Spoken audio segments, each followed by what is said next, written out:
Hello, my name is Steve Gearhart, and this is the Unagi Observer. This week is a review of the live-action movie Bleach.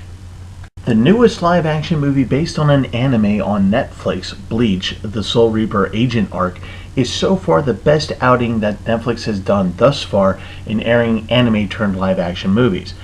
And no, I will never forgive Netflix for its version of Death Note. Never.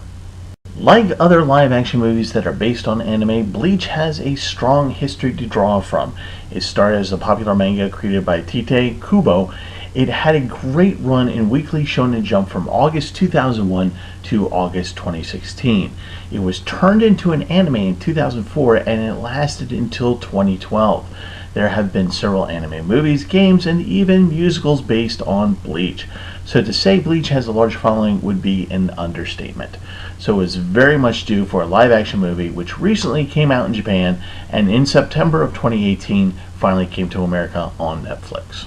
If you happen to be among the millions of Bleach fans, you should be fairly happy with this movie. Only diehards who want the impossible will hate this movie. It has quite a few things going for it, which is sort of unusual. Netflix doesn't have a very good record so far with either creating or airing anime-turned live-action movies. For starters, the franchise has kept up with the high-end quality soundtrack. The anime has had some of the most iconic anime J-pop songs attached to it. For me, the one big one was Asterix by Orange Range. The movie continues with this musical tradition. Bad CGI is usually the bane of anime-turned live-action movies. It's usually not given a proper budget and frequently looks off and clunky. But not so with Bleach, and the use of the CGI was far more thought out and carefully placed in the movie, most notably for the hollow monsters. Otherwise, the CGI was simply an enhancement that fit in very, very well. The script was very basic and not overly complicated. There was no need to create huge filler or to put in too much dialogue.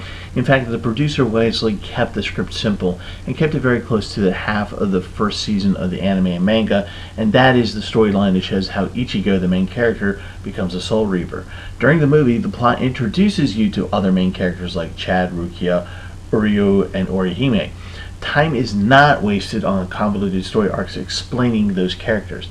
The end, which has changed somewhat, leaves you with the idea that such things will be explained in future movies, like, for example, The Quincy. Outside of the Death Note Netflix offering, which wasn't very good, these movies generally do well with their actors, but for some reason they seem to do a pretty good job in Bleach.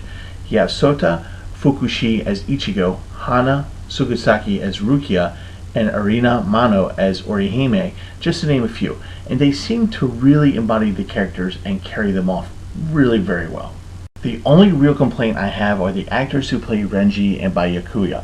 Renji is played by Tachi Satomi. Renji is very much a rough character in the manga and anime, but he has polish as Byuka's lieutenant.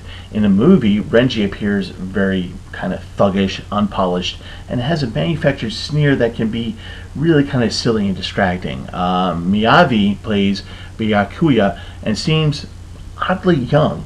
And because of that, you don't get the cold superiority that character is supposed to give off, and instead you kind of get a haughty snobbiness that makes your eyes roll a little bit. Now, if you can overlook that little complaint of mine, then you should be able to really enjoy this movie. Bleach is well paced, it has a good soundtrack, is fairly faithful to the storyline, and has a lot of good action, most importantly. I strongly urge you to give this a go.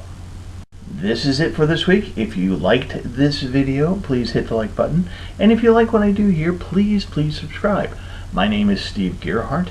This is the Unagi Observer, and as always, thank you so much for watching. And I will see you all next time.